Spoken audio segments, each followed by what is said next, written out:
Marcus Aurelius lived a very eventful life. Most of us know him as a Stoic philosopher, but he was also a slave owner. Many Christians would be put to death under his reign. He was adopted at the age of 17 by a future emperor, and at 40 he becomes the most powerful man in the world. At 59, his life is complete. Let's go understand the history of Marcus Aurelius. Maybe you got lost somewhere, swimming too far off the beach, off the coast. Hello everyone, welcome to The Cause. My name is Rob, and today we're going to be going over the 8th book in the 2nd volume of the Harvard Classic series, finally finishing up the 2nd volume, so I'm excited about that.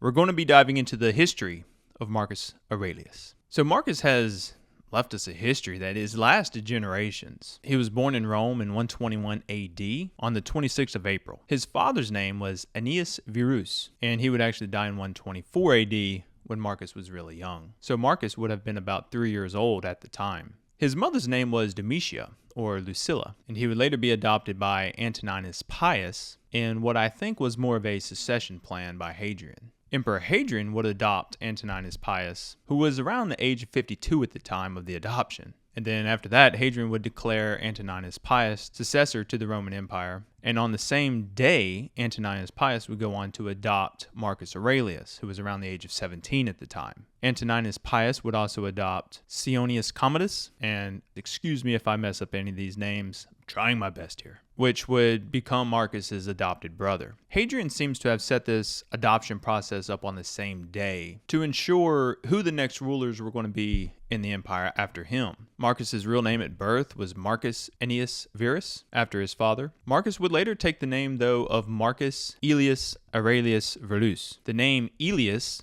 belonged to Hadrian, and Aurelius would belong to Antoninus Pius. Marcus would later drop Verus altogether, and his name eventually became what we kind of know him as today, Marcus Aurelius Antoninus, or just Marcus Aurelius. I hope that's not too confusing. It took me a few readings to go through there and get his name squared away in my head, because what happens is these emperors would start to take on other people's names later in life once they became emperor and stuff like that. So everybody kind of has the same name, it seems like.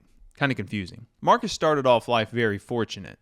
One unfortunate thing would happen early on, which would be the passing of his father. Besides that, it seems like he had a really good upbringing. So his father dies when he's very young, and he's left to the care of his mother, Lucilla. Now, his mom was wealthy, and she would have connections to all the noble individuals in Rome. She inherited a fortune, and she also inherited a brick and tile factory about 40 miles north of Rome. And this place supplied bricks for all the monuments down in Rome, such as the Colosseum and others. Marcus would actually later inherit this same brick factory as well, so a lot of people don't realize that, but he owned a brick and tile factory with all the other things he accomplished in life. Antoninus Pius would be Marcus's uncle through the marriage of Marcus's dad's sister, Faustina, which would be the elder. His uncle Pius would fortunately treat him very, very well. Marcus had the best education and training that you could ask for during this time. By the age of 11, he takes on the dress of a philosopher, which was kind of plain and more simple. It wasn't like this elegant, noble type dress. And he would study hard, and he'd eventually stumble upon the sect of the Stoics.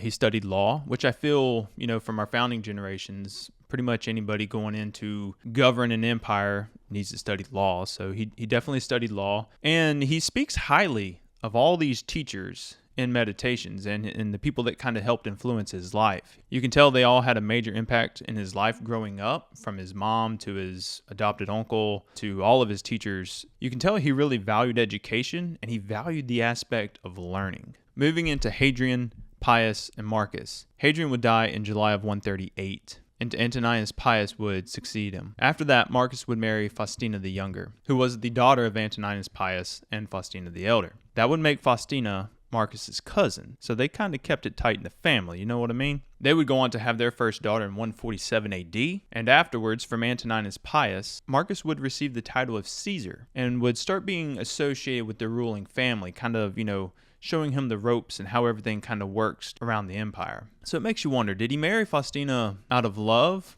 or was it just one of those chess games in life to get to the next place? It's all up for interpretation. It's said that Antoninus Pius and Marcus had a great relationship, and Uncle Pius loved Marcus like his own son. Uncle Pius would die in March of 161 AD, and the two heirs, Marcus and his adopted brother Commodus, would both become emperors. This would be the first time in Roman history that two emperors would rule together. It's said that Commodus was an indolent man unworthy of his station. Antoninus, however, bore with him, and it is said that Commodus had sense enough to pay his colleague the respect due to his character. A virtuous emperor and a loose partner live together in peace. And I honestly respect Commodus for that, because if you know you don't have the ability to govern or something like that, by all means, let somebody else do it that is capable and competent and confident enough to do it.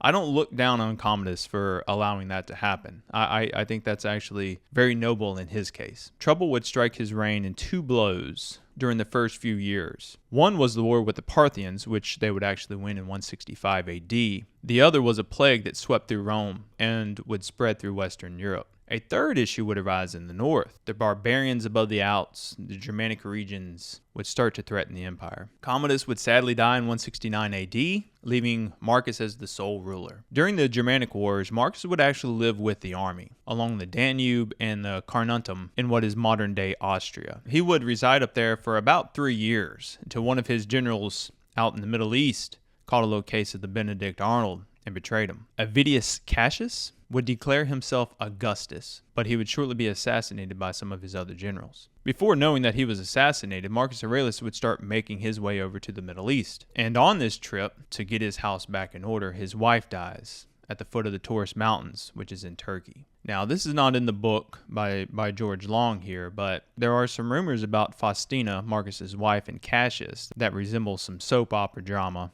that I'll let you kind of dive into on your own if you want. But Marcus is said to have grieved his wife, and he's deeply moved by her passing. But questions have risen over the centuries about her fidelity and other knightly escapades that may have went on behind Marcus's back. But honestly, from the history I know of Rome, and judging by the standards of today, we cannot expect the Roman standards of fidelity to be put on a high pedestal. Some things we think of as wrong today have been associated with being acceptable in the past. So during this period, Marcus would step foot in Egypt, Syria, and then he'd head back through Greece back to Rome. In 176 AD, Marcus' son, Commodus, would start being associated more with the empire, and he would take the name of Augustus. And then in 177 AD, we have a event that brings Christianity into the mix. Attalus and other Christians were put to death in Lyon, which is in the eastern central part of France. The governor there took it upon himself to torture and kill many of the Christians, but from the letters of Eusebius, we find that he actually did reach out to Marcus Aurelius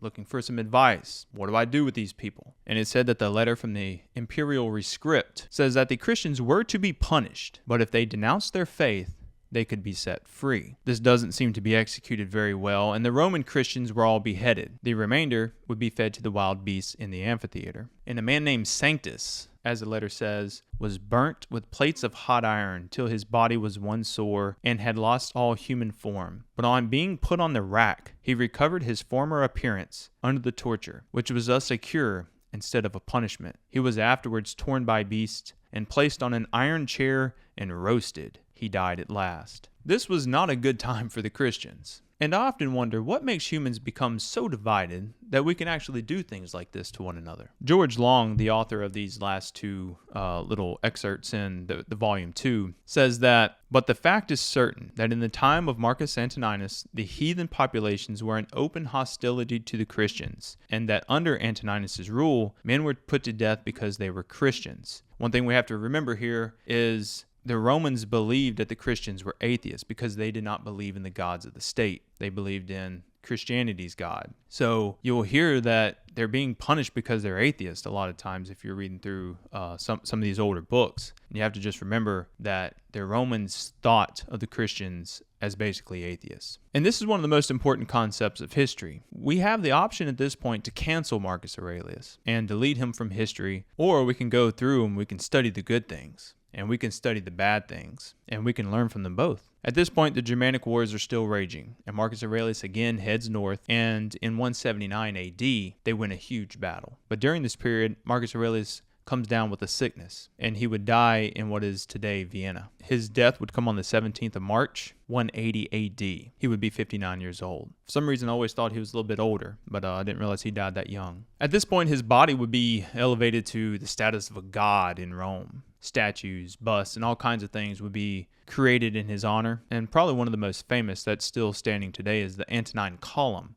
which was erected by Commodus, his son, in his father's memory. There's two things I like to note here. One, why did Marcus Aurelius not find a better successor to the Roman Empire than his son, whom he had to have known probably was not up for the task? And two, it's crazy to think that if Marcus Aurelius' dad had not have passed away at a young age, he most likely would have not been adopted by Antoninus Pius, which in that case, he would have never become emperor of the Roman Empire, and we never would have heard of him. So I was thinking about this. I haven't really read it anywhere, but the passing of his dad allowed him to achieve the status that he did in some weird way. It made me think that sometimes the universe works in ways we do not understand at the time, but in due time, it reveals the purpose which cannot be seen in the present. With that being said, I want to move into the history of meditations, like the actual book real quick. This is kind of fascinating, I at least thought. The true title of Marcus's book was not Meditations. They actually don't know what the title was, if there was even a title at all. Exlander was the first to publish the first edition in Zurich in 1558. He published this book in Latin form from a manuscript that included all 12 books, but sadly that manuscript has been lost to history. We don't really know where it's at anymore. The only other complete manuscript of all 12 books is housed in the Vatican's library, but it does not have a title and it doesn't have any descriptions with the books or anything like that. There are 3 Florentine excerpts of Marcus's writings that are not complete,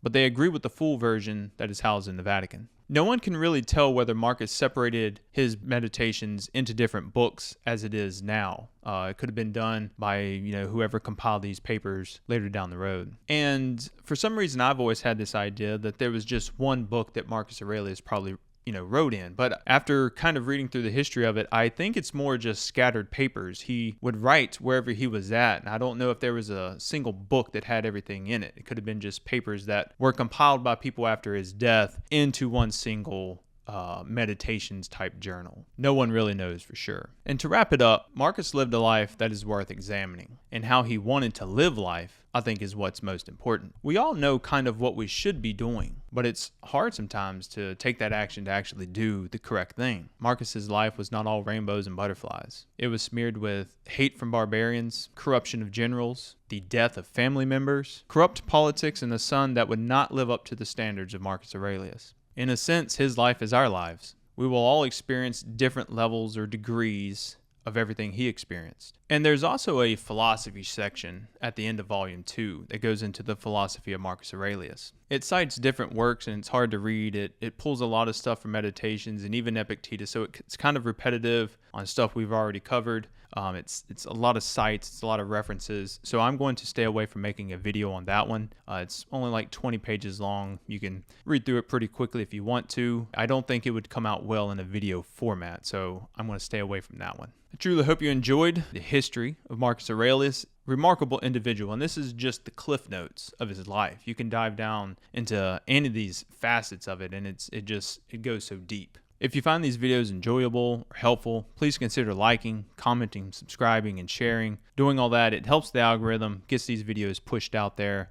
I love hearing from you in the comments. I've learned a lot already. Y'all have sent me on some rabbit holes where I've went and dove down different things, and I truly enjoy it. It's been nice getting to meet y'all down there. We move into Volume 3 next with Bacon and Milton. Truly looking forward to that. I think it's going to be a fun journey going through those. And again, if you enjoy coffee just as much as you enjoy reading classics, then I highly suggest you go down to the link in my description and check out my coffee. I source all the green myself. I roast it all here in my roastery. I package it, and then I ship it out to you.